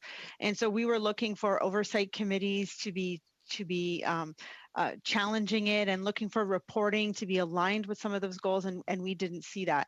What we did hear from departments, however, is that it's a requirement individually for every project to consider those goals, but we were just not seeing any reporting back up through the plan. And this is a significant plan that could have demonstrated some real advancement and contribution to those goals. So we were disappointed to see that that was not in there. Very good, and good for you to point that out. And it is new, and departments need to start getting into that mindset. So having that as part of your audit is I think, going to help move things forward for the departments in the future audits. I'd like to go to Ms. Bowers on CMHC. And as we're looking at tracking projects, I know in my riding we have 12 projects. We've been working with our local CMHC rep. We've got 6 of them now that have been approved. One I heard last night, City Council has now approved one of the supportive housing projects that we've been working with CMHC. As we get from commitment to, well, first of all, to get to commitment, we have to get the local City Council's involvement. We need to get the province to say this is supportive housing. We would support this part of the project. There's a lot of horizontals outside of government. To track the milestones, which is what I'm doing, to say, okay, now I know City Council approved last night this certain project in Guelph. I'll be on the phone to CMHC in the next few weeks to see how are we moving ahead with the financing part of that project. How do we track the milestones? I can only imagine with the number of projects you have, that has to be a huge challenge. Thank you very much, Madam Chair, for that question. First of all, I'd just like to thank the acknowledgement of our staff on the ground. It's very important for our staff to work directly with the proponents, and we recognize that creating affordable housing is challenging. It requires a lot of cooperation and partnerships with many levels of government and profits, nonprofits. So we recognize the complexity of that. When we were tasked with delivery of the National Housing Strategy, we did invest very significantly in our technology capabilities. We have amazing systems in place that helps us track the milestones that you mentioned. And we were criticized as we first launched the National Housing Strategy that our processes were too long. So because we had data about the length of the processes, it really allowed us to identify where the pain points were and try to improve to serve Canadians better. So it was really, it's been a great success story. Having said that, there's always room for us to improve, and I really welcome feedback or comments from any constituents or any Canadians about any of our services, because it's only by hearing from them that we can continue to improve on a continuous basis. So thank you very much. Thank you. And I think that the more transparent we are on those, the more communities will understand where we're heading with our projects overall. And Ms. Gillis, the example of the global positioning, the reporting to communities on specific projects, and expanding that. And finally, I'm going to go to Ms. Fox. The reporting on the boiled water advisories, I always hold up as the example of good reporting on what projects are in place and what the next milestone is. Is that going to move into the financials as well? Thank you. And I think that we are constantly looking at better ways to be open and transparent. And I think the long-term drinking water advisory work, taking it community by community, is a good approach. I think we do that as well for our infrastructure funding. And I think it's important to note that there is data around sort of the money that has been spent, the completion. And I can give you an example, for instance. Oh, okay. Thank you. I wish I could hear it. Thank you, Madam Chair. Thank you. We are over time. I will now go on to Mr. Blanchette-Joncan for 6 minutes. Thank you, Madam Chair. My question is for Ms. Powers. I'll come back to what I said earlier. I'd like to hear you speak to the quick housing strategy, which was announced last fall. I'd like to hear you speak to that $500 million, which wasn't necessarily for the big urban centers, but rather for a small project. Quebec signed an agreement of $160 million in early 2021. I'd like to know if there are additional amounts that have been confirmed by the federal government as part of this budget envelope. Thank you very much, Madam Chair, for this question. And apologies, I think I ran out of time in answering this question previously, so my apologies to Mr. Blanchette. And with respect to the second phase of the Rapid Housing Initiative, it's to confirm there were additional funds provided for this in the amount of 1.5 billion in the most recent budget. We're in the process of obtaining our authorities for that, and also developing the program. As soon as these details have been confirmed, we will be providing them publicly. So we should have that information in the coming months. Thank you very much for the question. Okay. Madame Bauer, juste comprendre le 500 millions. I'm just trying to understand this 500 million. We've clarified that with CMHC, there's 500 million in Quebec. Is there any additional money that Quebec can expect shortly, which has not yet been released publicly by the federal government? Yes, thank you very much for that question again, Madam Chair. And just to clarify, the first round of the Rapid Housing Initiative, there was $1 billion dedicated to that, $500 million for the large cities and $500 million for the projects. So all the monies associated with that have been committed and spent, including for the province of Quebec. Where there is a lack of knowledge and clarity, because it was just recently in the most recent budget, is there has been an additional commitment of $1.5 billion. The amounts that are going to be dedicated to various streams or to different provinces, that has yet to be determined. But as soon as that determination has been made and that the appropriate authorities have been granted, we'll be providing information. À ma question, Madame Bowers. Parfait. Donc, that answers my question. That does answer my question. So this $1.5 billion in the budget. Well, as you know, a number of projects were submitted as part of this Rapid Housing Initiative, which were not retained because of a lack of funding. Will these projects automatically be resubmitted, or does all of the work have to be redone? This was work that took some organizations weeks and months to complete. Thank you very much, Madam Chair. If I have time, just very quickly, the program design for the $1.5 billion has not been completed, so I'm not able to provide a response to Mr. Blanchette's question at this time, but we're working very hard to provide this clarity, and we will provide it as soon as we're able to. So thank you very much. Merci beaucoup, Madame la Présidente. Thank you, Madam Chair. My question now is for Ms. Gillis from the Office of Infrastructure of Canada. So I'd like to speak with you about the gas tax programs. Are you aware of the new formalities that have been put in place for the municipalities since the new version of 2019? It's harder for some municipalities now to use this gas tax budget to pay for infrastructure. Thank you for that question. Regarding the gas tax projects with territories and provinces, agreements have been in place since 2014. And I know that in Quebec, they have their own program that they align with ours in order to build different infrastructure in the provinces. Nothing has changed for us. Nothing has changed since 2014.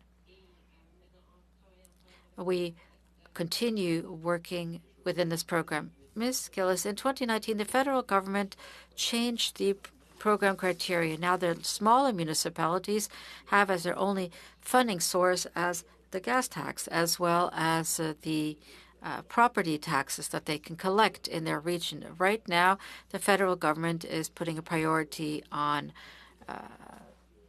purification services or water cleaning, and they can't use the money from the gas tax for these projects. I can reassure you that the federal government has not changed its criteria or its agreement with Quebec. Quebec has its own programs, and it is this program that has changed. That is the type of projects and programs that are eligible have changed. But on our side, the federal government has not modified the agreement. The agreement in Canada has been in place for some years now, and this has not changed at all. Thank you very much. Thank you very much for those details. Madam Chair, how much time do I have left?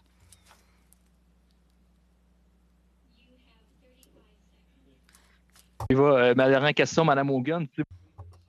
Mrs. Hogan, I hope you can end on a positive note. How do you see what's coming next? Yes, there are recommendations today, but what can we do at the committee to move forward for the benefit of all? And how do we come out of this impasse that we're currently in?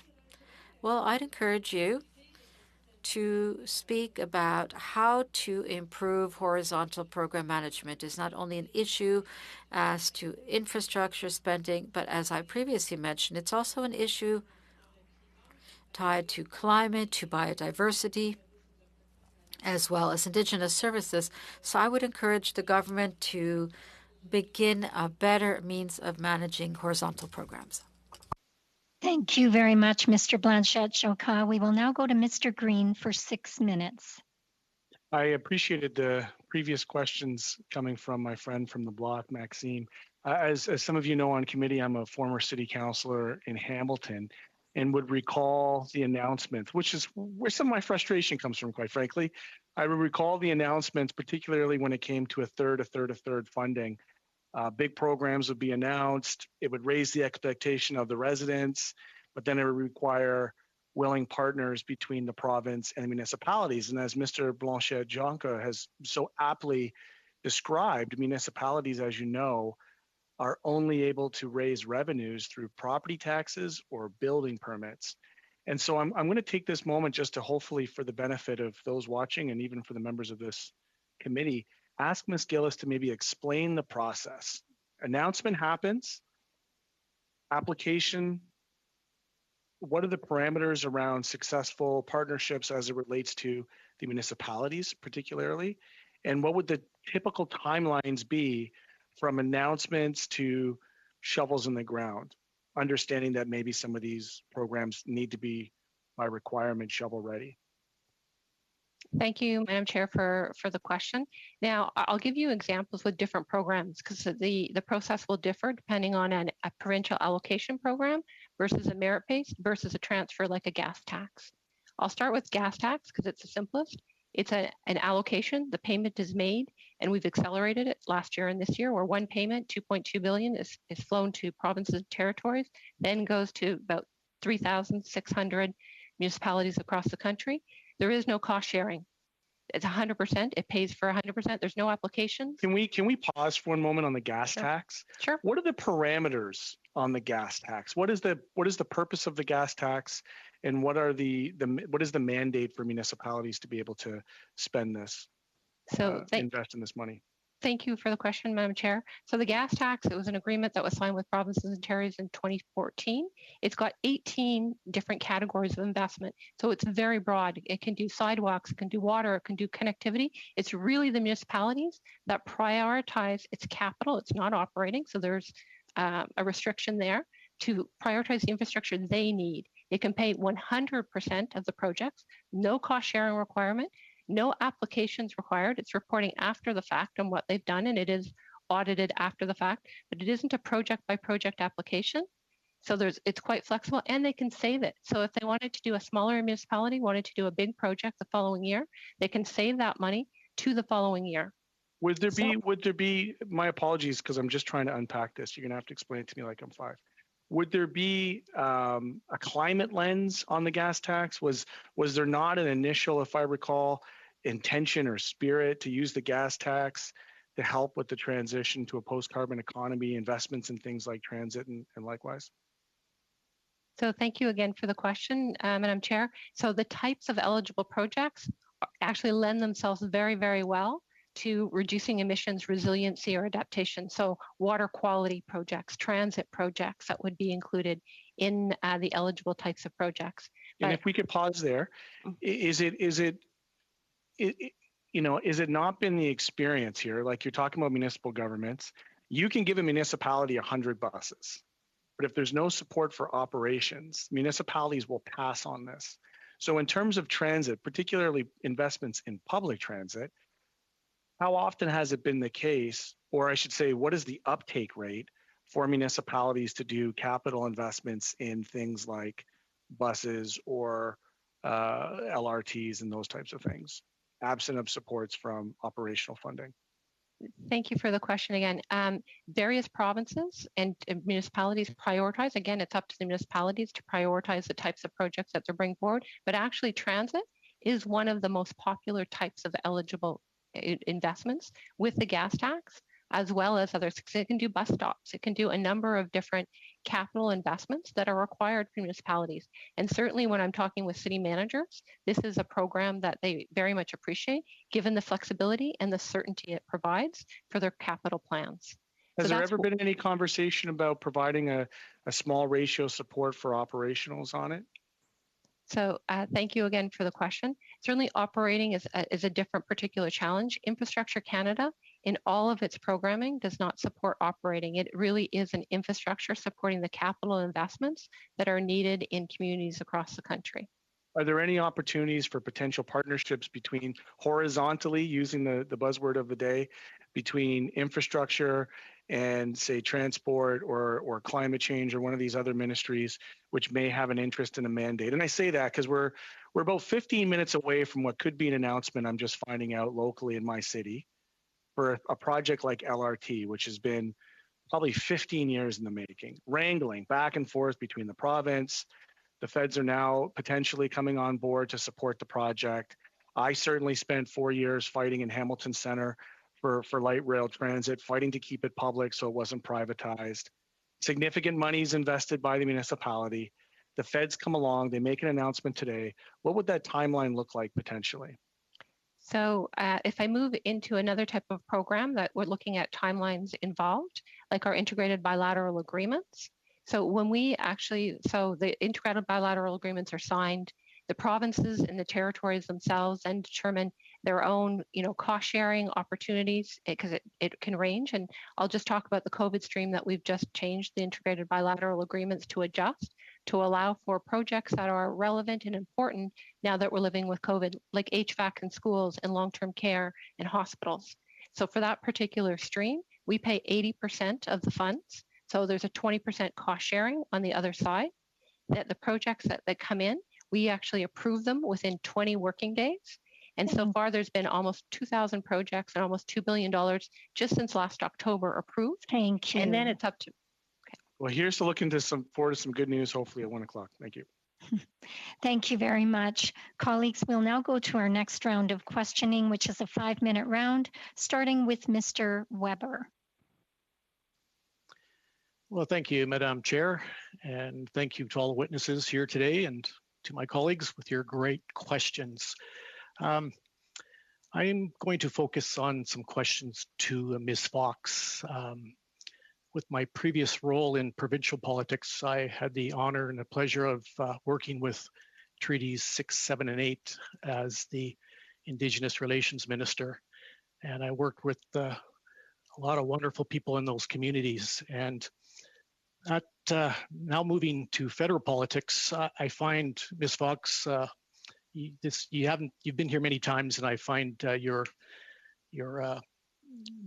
presence here and your information is very interesting. And I want to focus on just some comments you made today.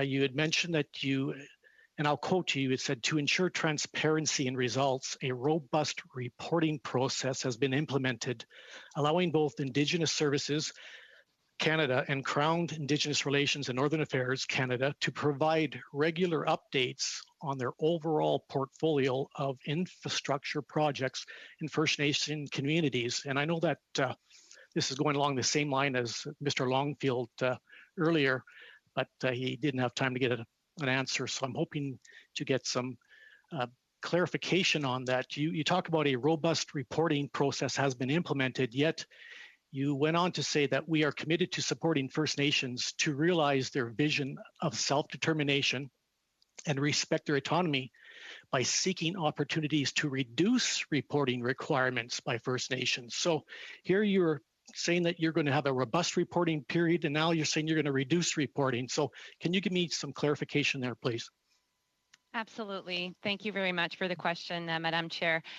I think I would say it in the following way. I think what we're trying to achieve at the department is getting the right balance between a reporting structure that allows us to have that open and transparent approach, while understanding that there needs to be a balance given the kind of the level of capacity. You know, we're at the federal government, as you know, multiple departments, big machine.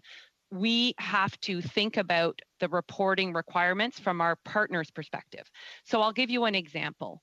On the legacy programs, for instance. So over time, you know, we've got our programs that are very much under the Investment in Canada plan, and then we've got these legacy programs that date before that. A lot of that money is actually A-based funding. Therefore, communities can use it for utility bills, salaries. So if we started asking them to report on the details of that, I think we would lose sight of the importance of getting the detail around the project itself. So what we try to do is limit the burden while still being open and transparent to Canadians by posting our information online. So for example, if we want to look at health infrastructure across Indigenous communities, we can say that we've got 210 health-related infrastructure projects, 200 complete, 10 ongoing. We can talk about the health facilities, where we stand, 49 projects underway. So it's to get to the level of detail that helps us identify the priorities, helps us better understand the gaps that still exist, and then work towards that, versus reporting on the very small details that frankly is quite burdensome for communities and doesn't really fit the objective of that kind of open and transparency. So that's the nuance that we're really trying to achieve here. And I think that the water website, the infrastructure websites, the map where you can zone in on communities, it's helpful for us, it's helpful for Canadians, and it's also helpful for communities. And the last point I would make to answer your question would be around, you know, how can we as a federal system look at community needs from their lens, and not necessarily we've got a myriad of programs, but how can we engage directly with communities and say, what would you prioritize? How would you see that? And when I have conversations with Indigenous leaders, they'll tell me, you know, first I built my health infrastructure, but now with the new health facility, I can actually attract economic development because a mine may set up because now there's a health facility. And then with that comes maybe additional connectivity. So we have to have that conversation from a community lens versus our programming lens, if that answers your question. Thank you. It does, and I've got 4 more seconds. Thank you, Ms. Fox, for that. Okay, I'm done. Thank you. Thank you very much, Mr. Weber. We will now go to our last questioner of the day, Mr. Sorbera, for 5 minutes. Thank you, Chair, and good afternoon, good morning, colleagues, and lots of great questions. So I'll just try to ask a couple follow-up things. First one, to the Auditor General, and obviously another very great report that I had enjoyed reading. 9.6 of the report, when it talks about this horizontal initiative, and you know, the infrastructure, 21 federal organizations, 13 federal departments, 2 crown corporations, and 6 regional development agencies. I think someone has their is unmuted right now. You know, when I think about that, the bureaucracy in all those organizations, can you just explain to me the complexity of this audit versus, and this may have been asked earlier, but I had to take a personal call, excuse me, versus the other audits that you performed. If you can explain to me that differential, please. Very quickly, of course.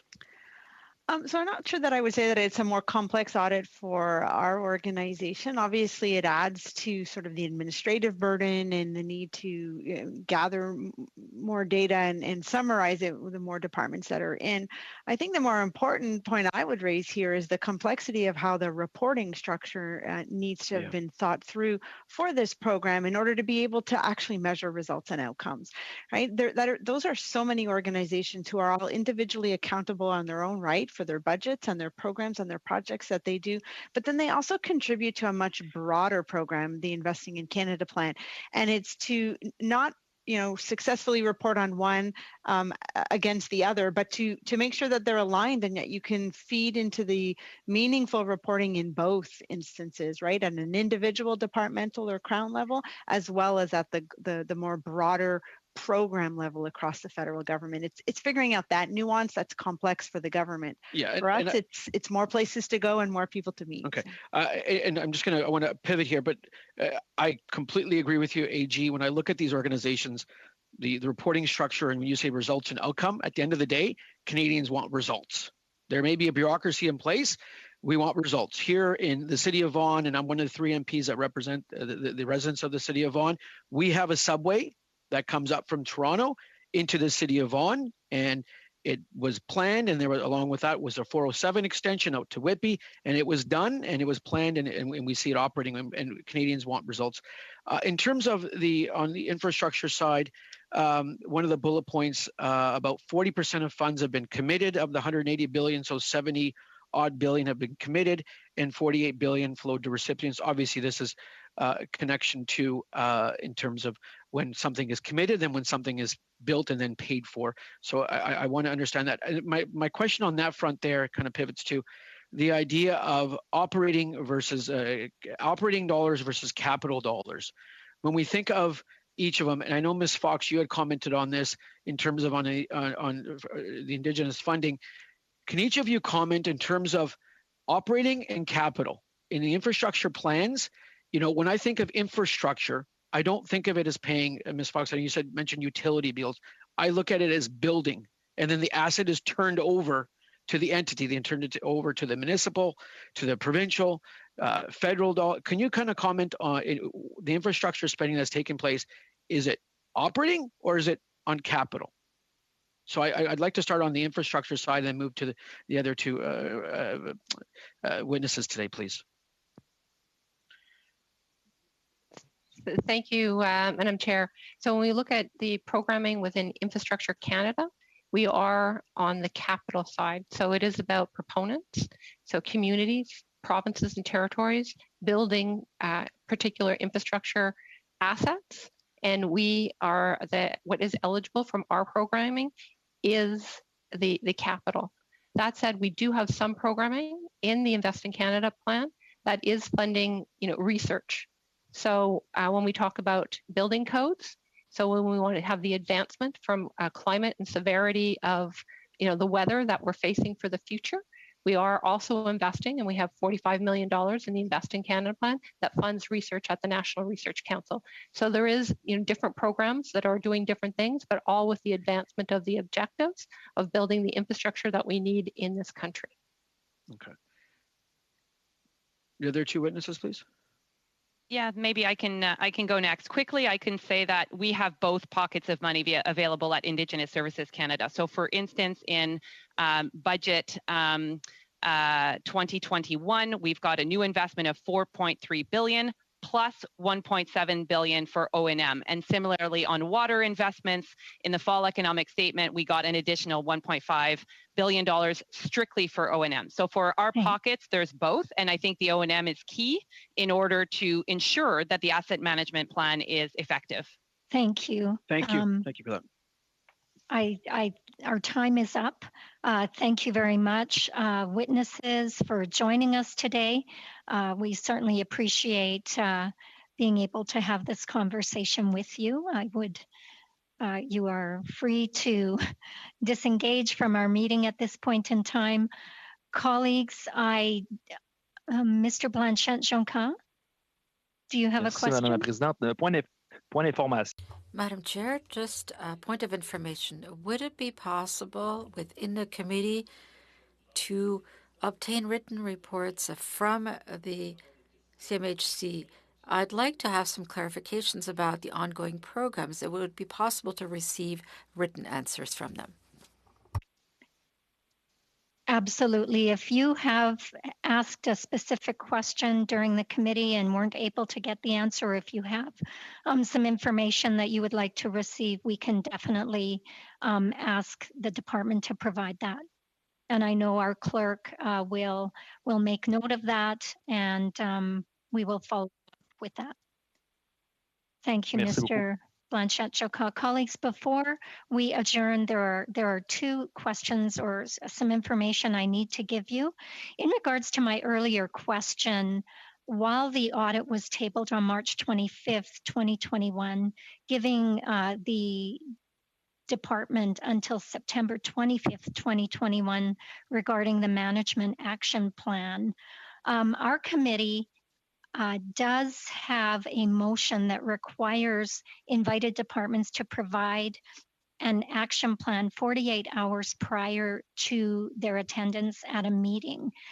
Therefore, I would actually like to seek your guidance on how to proceed regarding the action plan from the Office of Infrastructure Canada. Does the committee want to receive it sooner, or are you willing to allow the department more time, i.e. until their September 25th deadline? Mr. Blois?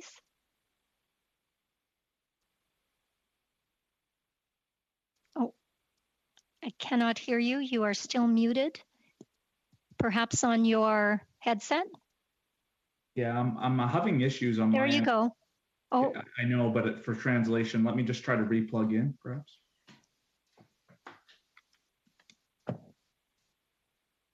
Can you hear me now? Yes. Okay, good. I don't know what happened there. Hopefully it doesn't happen again.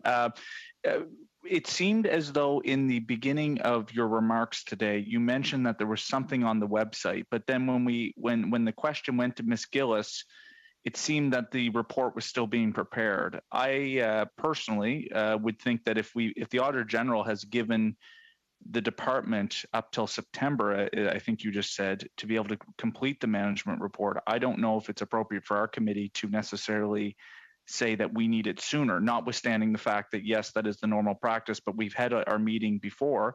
Perhaps we could ask for a progress report, or what do you have right now that you can share with us? But I, to ask for the full thing before the deadline the AG said, I think is a bit problematic in my own view. Thank you very much, Mr. Blois. Mr. Berthold. Je suis d'accord avec Monsieur Blois. I agree with Mr. Blois. To obtain a progress report would be good. We could ask Infrastructure Canada to deliver a report to us explaining where they're at, to see where, that is by end of May, to establish exactly where we're at. I think that would be the best solution, because clearly if they're given a deadline by somebody else, it would be difficult for them to act differently. But we could ask for a progress report to make sure that we continue tracking progress. It's important to demonstrate to them that we'll be tracking this very closely. Thank you very much. Colleagues, I see 3 more hands up to speak to this issue. I've been advised that we aren't able to lengthen this meeting by very much due to the technical support that we will need. So if you could keep your comments brief on this, I do have another issue to raise with you. Mr. Lawrence. I'll be brief in accordance with the chair's direction there. So we have a motion, and they should abide by the motion. We're not asking for any deliverable other than an action plan, sort of a plan to a plan. I think it's utterly reasonable to ask for that. Thank you. Thank you, Ms. Yip. I agree with Philip. That's new. No, I'm just kidding. Because if other departments come before us and they also submit an action plan, then and they know that this is what's expected, why would they not do that? And in many of the action plans, they often have staggering dates, and they also indicate that they're updating us. So I don't see why they can't say within their actions that the report is still incomplete or this is an update. Thank you. Thank you. Mr. Sorbera. Quickly, sir. No, I'm in agreement with Jean. I want to see these action plans, and we are the Public Accounts Committee, and we need them and we deserve them. Thank you. Mr. Berthold, your hand is still up. Did you have a further intervention? I will follow my colleagues that we will request the action plan. So if there's a majority, I will follow it. Thank you. I also see our analyst's hand up. Dylan? Thank you, Madam Chair, and good afternoon to the members today. just want to provide some context. If we don't have the action plan, we will, and we've asked the chair to maybe, we'll have to discuss this at the future meeting. Without the deadlines within the action plan, we would need then further guidance on the committee on how to determine when we can expect certain deliverables in our recommendation.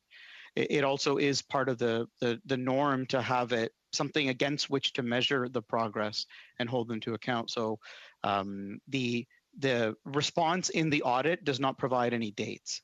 And that's where, so that's the last thing we as a default use. But just to recommend then, if we did not have that action plan, we would need further drafting instructions from the committee with regard to deadlines. Just want to put, thank you very much. Thank you, Dylan.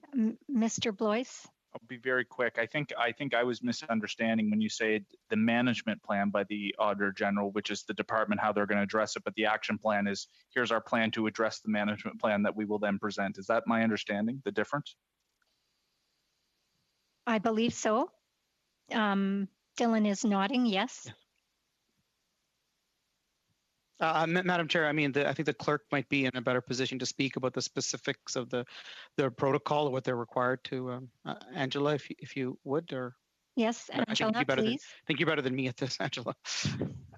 Well, the motion the committee adopted is that the departments provide an action plan before they appear before the committee. And I think that the action plan has been left to the interpretation of the department, but it usually follows that kind of plan where there are varied dates. It's not a final plan. It's just an outline of how the department will go forward. So if it's if what I'm hearing the committee say is they want this, perhaps you could agree to some kind of motion that we would make a second request to the department for that. Is someone willing to make that motion? I'm happy to move said motion. Thank you. Any other comments? If not, although Mr. Yes, Dylan? Madam Chair, if I can then, just to maybe support the committee's wish, given that the DM has spoken that they're still in the process, I mean, we do want to respect that this will be a surprise. However, they were required to provide it to us 48 hours prior to today's meeting per the motion. So I wanted to start as maybe a discussion point, if the committee would agree. Today's date is the 11th. I believe another member had raised the idea of the end of the month. I think that would be a very reasonable time for them to give a snapshot of their action plan of what they plan on doing. And maybe just to remind members that I think that would be a very reasonable date. It was suggested by a member and I support that. Thank you. So that's a friendly amendment to Mr. Lawrence's motion. Are we in agreement, colleagues? All those in favor? I see nods and thumbs up. Thank you very much. That motion will pass, and we will draft a communication to the department letting them know that this motion has been passed. Thank you. Lastly, colleagues, for our meeting on Thursday, if you will recall, we had a conversation. There was a request to have us lengthen the meeting by an hour due to the briefing that we are going to receive, as well as the two reports that we wanted to get through. Our clerk has heard from our multimedia services that they are stretched to the limit, and that it looks like we would only be able to lengthen it for half an hour, if even that. Angela, do you have an update for us on that? I'm sorry, I haven't received a confirmation that we can extend. I did make a request for today and was told that it would not be possible. I'm waiting to hear for Thursday, but I expect that we will get a similar response. Okay. Thank you. So that's just a heads up, because I know that request had been made. And there is another issue for Thursday's meeting. The law clerk has a conflict with our meeting and a meeting with the BOIE. So at first, the law clerk was going to attend our meeting, but now his office is saying that he will be sending Mr. Michael Bedard, Deputy Law Clerk and Parliamentary Counsel. Do you have any issues with this individual being sent in place of the law clerk for our briefing? Mr. Fergus. Madam Chair, I don't have a deep a problem with it. I wanted to raise the issue going back to the first problem in terms of the timing. We almost all of us get on the call about 15 minutes before the meeting actually starts to do our sound check. I'm wondering if perhaps for this one time only that we actually start a little bit early, and that way we might be able to solve the difference. Thank you for that, Mr. Fergus. If I might Angela? speak to that, I think we're going to run into the same issue because it's the multitude of services that we require at the time of the actual meeting, from broadcasting, interpretation, and all of the other things that go with it. When we're doing the sound checks, we don't have all those services involved. So I can make the request, but I'm not sure that we'll get approval. Thank you, Angela. So colleagues, seeing no other hands up with any concerns in regards to the Deputy Law Clerk attending the briefing on Thursday, is it the will of the committee to adjourn? Thumbs up. Thank you so much, colleagues. I appreciate your indulgence in answering these questions. Have a great day.